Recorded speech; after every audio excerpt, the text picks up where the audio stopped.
Hey, it's Christopher, aka the Bronze Age Nerd, and welcome to my top 5 not to buy for this week.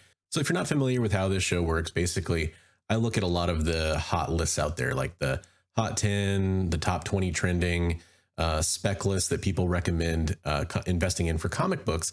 And I sort of look at most of them and think that, hey, most of these books belong on these lists. I understand why people would want to pick these up. But there's always a few that stick out to me, and I try to find the ones that I think don't fit or the ones that I wouldn't recommend investing in, and I talk a little bit about why for each one. So let's start with number 5 for this week, and that's going to be Deadpool, Black, White, and Blood, number 4, specifically the 1 in 25 Panosian variant. Now this is a little bit of a key, so this is my my risky pick for this week probably. This is the first appearance of Sakura Spider in American comic books. First appearance was in Shonen Jump, so this is a minor key probably in the grand scheme of things, but this kind of comes to a trend that you'll see over and over again. 1 in 25 ratio variants don't normally pay off. They're not a high enough rarity to really move the needle. And in this case, I think this is no different. This isn't a special cover. It's not a cover that relates to Sakura Spider. So I think I would just go after the A cover for this particular comic book. And I think time and time again, we find out that the A cover is usually what pays off. Number 4 on this list is going to be Eternals number 7. It's the 1 in 50 Peach Momoko variant. Again, this is a 1 in 50. This is a ratio variant, and it's a Peach Momoko cover. Peach Momoko, has a lot of covers that come out from Marvel. She's an in-house artist for variants there, and some of them are actually pretty good. I enjoy some of them. I've come around a little bit on Peach Momoko. I think for a while we were getting a lot of very generic covers from her. It was very similar style over and over and over again. She's definitely done a lot better covers. I'd say 1 out of every 10 of them that I see, I actually truly enjoy. That's just my personal opinion, but I think a lot of people do feel that way. And on top of that, this cover, it's kind of cool, but there's nothing super special about it. I don't think that this cover is going to have any kind of staying power. Just like the last entry, I bet you can look down the road in a few months and pick up this ratio for a lot cheaper than it's going for right now. All right, for number 3 on the list, let's talk about Strange Academy number 13. This is a magic variant by Art Adams. He's been doing basically character profile shots for every variant for the series for a while now. It's kind of funny. I actually used to pick up the variants that he did for all these different characters in this series, and I just sort of stopped after a while because it just seemed like it was going to keep going on forever, and it's a lot of covers to collect. So interesting thing about this one, I think Magic's a great character. I think she's very, not really photogenic, but very drawable, I guess. A lot of great Magic covers out there, and that's part of what's going to hold me back on this one.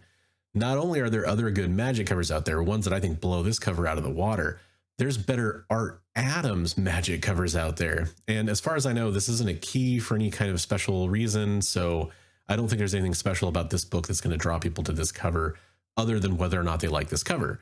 And I just don't see this one having any kind of long-term value compared to some other great Magic covers out there. Now, that said, some Magic covers do hold their value. So this one, might be kind of a break even 6 months down the road. We'll see. I think currently it's going for $18 in high grade, according to Key Collector. I would expect this to be a $15 to $20 book in 6 months, which to me isn't really worth it if you're going after, especially once you factor in shipping if you're ordering it online. If you happen to find it in the wild, then I guess that's not too bad. But still, this isn't one that I'm going to be chasing too hard. Okay, next up on the list is Eternals number 11. And Eternals number 11 is, there's a lot of Eternals comic books that have a bunch of first appearances in them. And in Eternals 11, it's no different. We get a few first appearances. We get the first appearance of Druig and the first appearance of Kingo, as well as a first appearance of like a doppelganger Eternals team called the Delphan. So this has some first appearances in it. I think Kingo is actually one of the characters I think that people were pretty excited about going into the Eternals. I haven't seen the Eternals yet. I love Kumail Nanjiani. I think he's a great actor and a great comedian. So I'm excited to see that portrayal. I don't know if it delivers in the movie. I don't know if he's an amazing character or not. I would hope he is, but I just don't know. I haven't really heard much positive reaction about any particular Eternal. So I don't know if any of them have been kind of fan favorites. But I'm choosing this one. There's actually a couple Eternals books from that run that are ending up on the list. I'm choosing this one because this is the wrong time to buy Eternals books. The movie just dropped. And if anything, I think Eternals books are kind of dipping right now. So I'd wait for them to continue to cool off before I invested in any of them. And with kind of that lukewarm reaction to the movie, it hasn't, you know, blown up the box office or anything like that. I think that you have plenty of time to pick up this book for a dip. These characters are probably coming back. They're probably going to be involved in the MCU, and there's going to be plenty of opportunity for these books to go back up again. But this was, out of all the Eternals keys in that run, this was one that kind of kept its value the lowest for a while. You could argue that means it has the most room to climb, but the movie just came out. There's nothing that's going to cause this book to climb now, other than if people just absolutely fell in love with one of those characters. And I haven't been seeing that so far. The movie's been out for a little while. If that changes, this would be one to monitor. But that's the basic reason why I think that this is a good one to hold off on, and you can definitely buy it for a dip later on. All right, and the number one item on the list is going to be Avengers #1 from 2010. And I'll be straight up honest, this is not a period of time where I was reading these Avengers comics. I'm not familiar with this character, but essentially this relates to Black Panther 2 and the idea that Black Panther's son would take over the mantle of Black Panther. He's a alternate universe version of Black Panther whose name is also T'Challa. And in that alternate reality, apparently this is the son of T'Challa Sr. and Storm. And this makes perfect sense. There's a really good possibility that this is going to be a character that they could have take over the Black Panther mantle. There's been so much speculation. I think people have ended up wasting a ton of money when all the chips end up falling wherever they may. People will have wasted a ton of money on Black Panther 2 spec because people are jumping at Shuri rumors. They're jumping at all these different versions. And this one very well could be the one that ends up winning. But if you're going to chase this book, you have to understand that this is Avengers 1, and it's the cameo appearance of this character, which, by the way, they call Azari in the comics. So it's the cameo appearance of Azari. Avengers 6 is the first full appearance. And this is one of those situations where I haven't read either comic book, so maybe there is something special about this issue. I doubt it, though. If it's being listed as a cameo everywhere, I would definitely want to go after the first full appearance, which is Avengers 6, especially since they're kind of going for about the same price right now from what I could see on eBay. By the way, there's a really good shot that you're going to find this book in dollar bins right now, or just, you know, in a discount bin or for cover price or something like that. And if that's the case, I wouldn't say don't buy it. I would actually think it's a good buy right now. I'm just talking about that kind of FMV that we're seeing on eBay. This is the time to pump the brakes on this particular book, kind of let some rumors shake out.